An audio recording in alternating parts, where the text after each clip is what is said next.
Exhausted at 22, I'm trapped in my dad's emotional chaos. You make it for others, but not your father, he snaps. Despite years of trying, nothing changes. After a panic attack he ignored, I'm lost. How can I mend this when I'm the only one fighting? My relationship with my father has always been complex.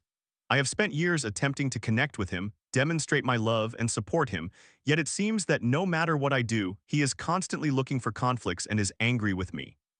For instance, there was a time during some family celebrations when I dedicated 3 consecutive days to making desserts, hoping to share them with my visiting relatives.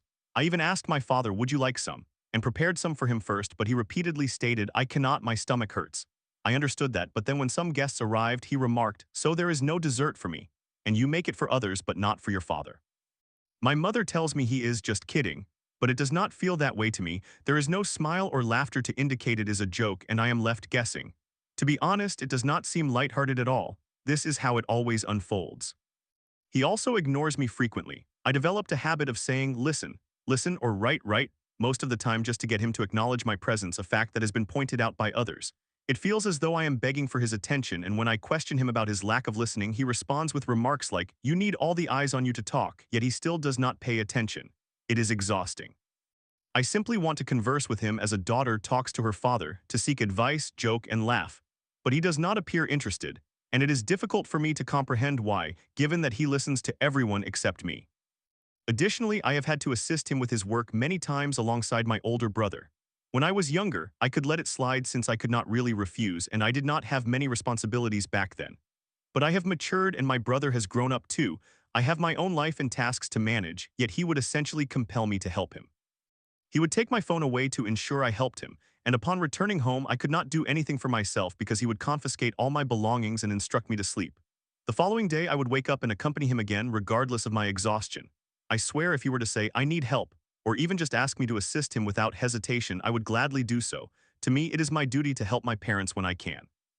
The problem is that he would literally force me to comply. My brother overall was more detached. At that time, he was renting a house somewhere and working, so he was not around to assist. I felt completely drained and wronged, so I confided in him about it, and he suggested that I call my aunt to take me away to see a doctor for migraines, just to escape and stay somewhere else. It was literally a whole plan. Not long after that, we had to vacate our apartment, and even though there was a deadline, my father kept delaying and did not bring his belongings, as he dislikes us touching or throwing away anything, despite hoarding a lot of useless items. He then blamed me, stating that I should go with my mother to pack the things, even though he is the only one who drives, and we needed the car since the house is far and we transport our stuff with it. My brother was not around at that time and frankly stated he would not come to help and told him to hire someone instead, but my father refused, so I ended up carrying everything myself. I am quite short and not that strong. I know that is not an excuse, but I genuinely felt my back hurting like never before, and my father did not care and kept adding more items for me to carry from the 6th floor. On top of all of this, there is trauma from the past that still affects me to this day. When my mother had to undergo open heart surgery, which was essentially guaranteed to fail, I discovered that my father had been emotionally involved with another woman, someone from his workplace. I was young at the time and it shattered me. I could not focus on my studies because of it, and in addition, I was the one responsible for taking care of the house, cleaning, and cooking. He even yelled and hit me during that period. All I could think was, are we not enough for him?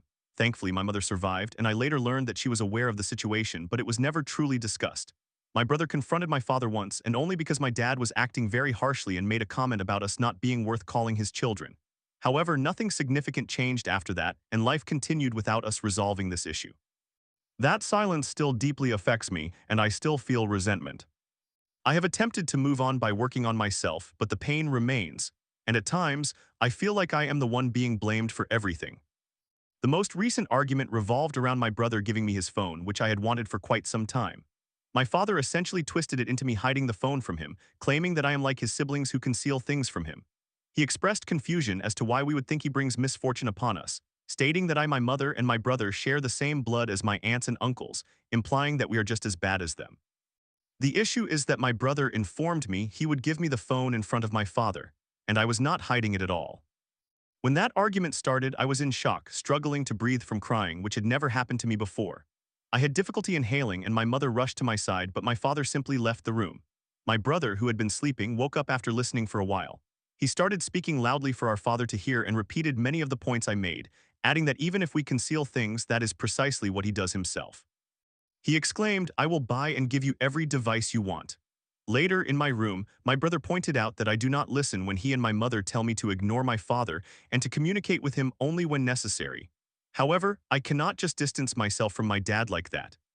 I feel guilty even contemplating such an action because I recognize that he behaves this way due to his childhood trauma and sadness, and how his siblings did not appreciate him, especially since he basically raised them as the eldest. I understand that, and we do get along when he is not acting this way, but I cannot help but feel sad, angry, or perceive it as unfair that he treats me like this. The examples may seem trivial, which I believe they are. He is making a big deal out of nothing, but many things have occurred that are too lengthy to discuss, or that I have simply forgotten because of the trauma. Now I am at a stage where I do not know what to do anymore. I cannot continue feeling this way, it feels like a never-ending cycle. Moving out is not an option since, in my country, we live with our parents until we marry, and I do not plan on marrying anytime soon. I do not want to give up on my father. I am just exhausted and hurt. I wish to improve our relationship or at least find peace within myself, but I do not know how to keep trying when it seems like I am the only one making an effort, and he does not appear to notice. In fact, my brother, who ignores my father, receives better treatment, but when I attempt to do the same, I am met with worse treatment. How can I stop feeling like I am the problem? How do I find peace in this situation? How can I repair my relationship with him, even though I harbor some resentment for what he has done? And how can I heal? Summary: my relationship with my father has always been complex. No matter how much I try to connect with him, he picks fights, ignores me, and makes hurtful comments. He has also forced me into exhausting labor and was emotionally involved with another woman during my mother's critical surgery. A recent argument left me having a panic attack, and he simply walked away. My family advises me to distance myself, but I cannot because I understand that his behavior stems from his own trauma. Leaving is not an option since, in my country, it is expected to live with family until marriage, and I do not plan to marry anytime soon. I feel exhausted, hurt, and resentful, yet also guilty as I do not want to give up on him. How can I mend this relationship, heal, and find peace? Story 2. Parents can't accept my choice, you have to talk to your sister. But I'm relieved she blocked me after years of manipulation and betrayal. My older sister has ruined our family financially and treats me like dirt. How can I make them see the truth? This story will be summarized as there is much more detail a 20-year-old female could provide, but I do not want to make it too lengthy. My family came to the United States a while back as Arab immigrants, and my parents, 50-year-old male, 45-year-old female, are very traditional religious Muslims. They used to be extremely strict, and we have had issues in our past. However, we currently have a good relationship, and they have relaxed in recent years. I want to emphasize that my parents have specific beliefs that are ingrained in them and influence everything they do.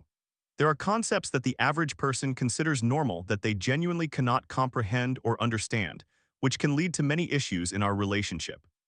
I have an older sister, 24 years old female, and we got along well during our childhood. However, once she entered her teenage years, our relationship deteriorated. To put it simply, I truly dislike my sister. I cannot tolerate her at all. I do not believe she is a good sister, daughter, wife, or person in general. There are many actions she has taken that I would love to discuss, but to summarize. She has financially devastated my parents due to her own selfish desires.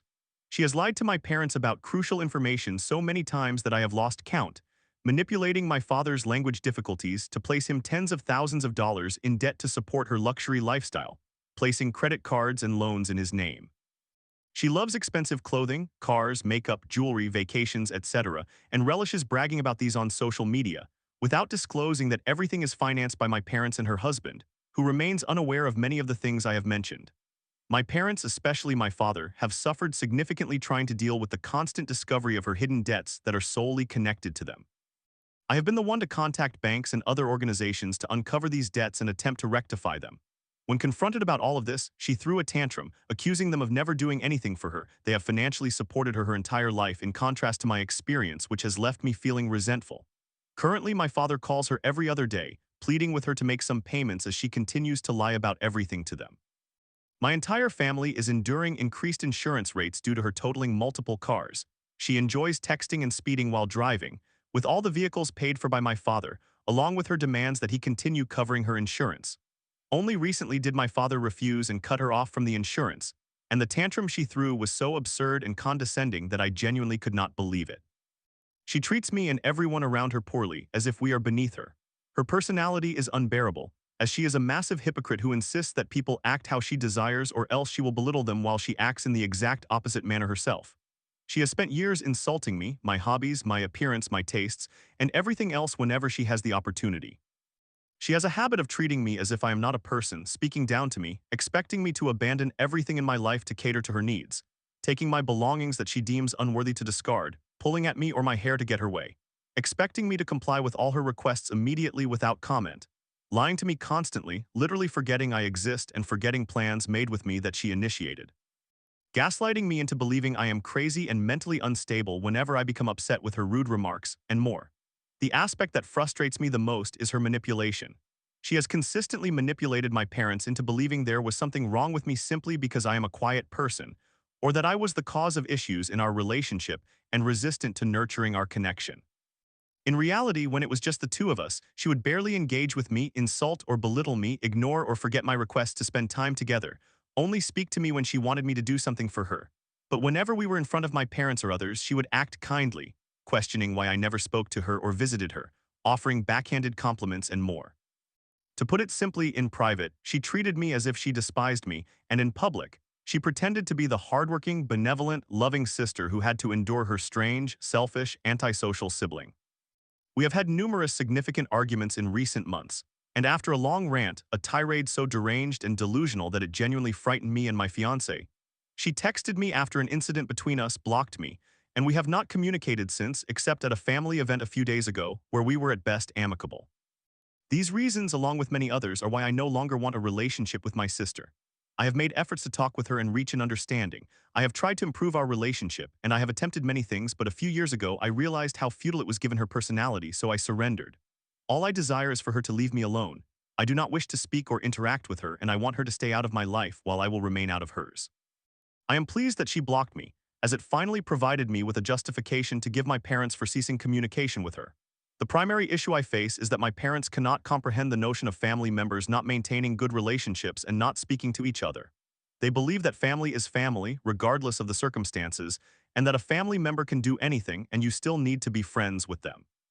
They continuously demand and pressure me to talk to her, to apologize to her, to socialize and share laughter with her, even when they acknowledge that she is the problematic one. I have exerted significant effort to make them understand that genetic ties alone are not sufficient to tolerate and interact with someone. I have attempted to explain to them how I feel and why interacting with my sister is pointless, that I am an adult and can choose who I want to engage with for any reason. But after years of this, they still will not relent.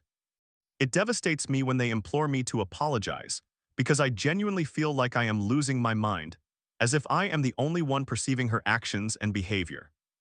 Honestly, I just want some advice on the best ways to help them understand my perspective and cease their pressure. I love my parents and want to maintain a relationship with them, so I do not want to impose ultimatums or anything, but I am feeling hopeless at this point and would appreciate hearing from anyone with a similar experience about what they did and whether it was effective. Please feel free to ask any questions or offer advice. Thank you. TLDR. I come from a traditional Arab Muslim family, and while my parents were once very strict, they have relaxed over the years. My relationship with my older sister, however, is irreparable. She has financially destroyed my parents by secretly placing them in debt to fund her luxury lifestyle, constantly lying and manipulating, and treating me as if I am beneath her. She has spent years insulting me, gaslighting me, and acting like a loving sister in front of others while being cruel behind closed doors. After a significant falling out, she blocked me, and honestly, I am relieved. I do not want her in my life, but my parents cannot accept that. They believe family should always stay close no matter the circumstances and continue to pressure me to reconcile with her, even when they acknowledge she is the problem. I love my parents and do not want to impose ultimatums, but I am exhausted. How do I help them understand my side and stop pressuring me? If anyone has dealt with something similar, I would greatly appreciate the advice. Story 3. Crushed by confusion, after months of flirting and fun, she casually said, "I thought we were just close friends." But when I offered my sweatshirt, she wore it like a badge of affection. Now she teases, he wishes.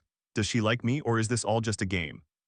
Okay, so I have been talking to a Latina girl, 20 years old, for several months. I am a 20-year-old male. I believe I have always been attracted to her since we met and cannot recall a time when I was not. Around September, her friend discovered that I had feelings for her, and we all worked together. After her friend found out, she encouraged me to try to get closer to her outside of work. One night after we closed, we were waiting for a younger coworker to be picked up by her parents, and we were all just listening to music by my truck and enjoying ourselves. After the young coworker was picked up, we continued to listen to music for an hour until about midnight, when she said she was ready to go home and get some sleep, as it had been a long day. After we both got home, we started texting. The next day, we did not stop texting. It was constant throughout the day, and we both responded in under 10 minutes each time. I informed our mutual friend, who initially encouraged me to pursue her, and was told that she probably likes me as well. Later that week, while they were working together, I found out that the mutual friend had asked my crush if she liked me, and she responded with a surprised answer, or so I was told. I followed up with her later that night, and she told me no, she thought we were just becoming really close friends. We ceased communicating almost entirely, except for occasional mentions of possibly going on some fun group outings, which ultimately got postponed, or I was informed that she was too busy. When winter break occurred and she returned, that is when the story really begins. We chatted quite a bit after her return because as soon as I saw her, I was starstruck all over again. Additionally, I had made significant progress with my communication skills. I had previously come off as condescending and argumentative toward my colleagues and bosses, but that was beginning to change as I matured. I had also been working out and taking better care of my hygiene.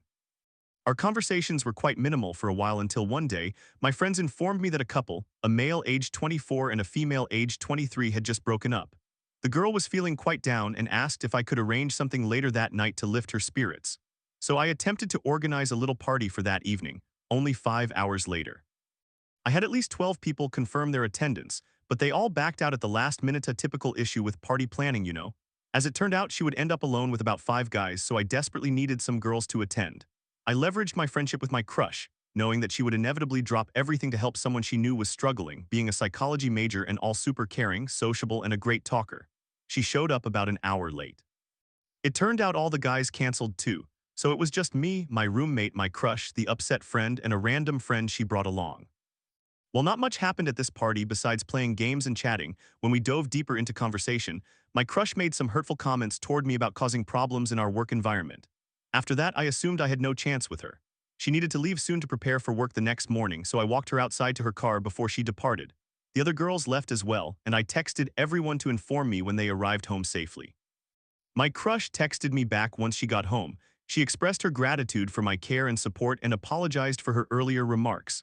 I thanked her and we resumed talking. It felt like the first day again, but this time it has lasted for a full month. I had begun planning a hiking trip since December for a girl who was moving away, as well as my crush who was returning after break. It was hectic trying to arrange it. We had 19 people confirmed.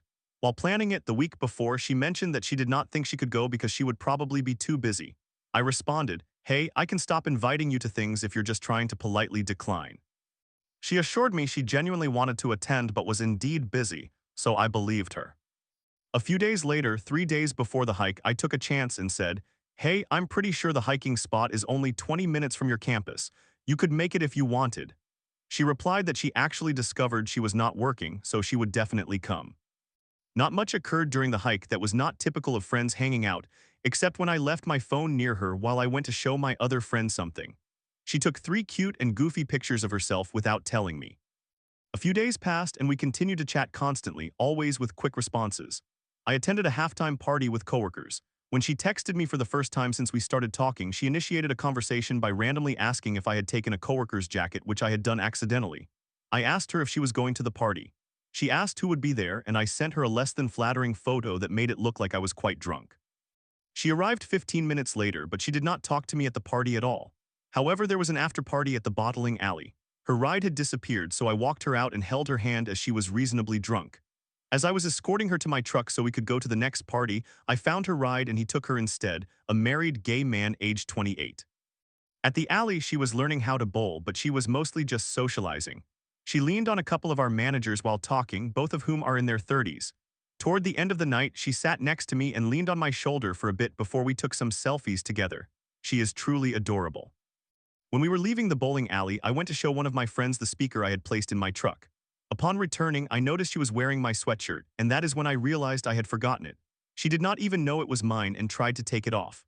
I told her it was fine for her to wear it because she was clearly cold, and I asked her to just return it when she had the chance. Everyone then went to Waffle House. As soon as we arrived and started walking in, she handed me the sweatshirt. I did not sit near her inside. On our way out, someone in our friend group remarked, "She almost took your sweatshirt home, didn't she?" Then my crush slyly replied, "He wishes." That brings us up to the present. Can someone help me figure this out?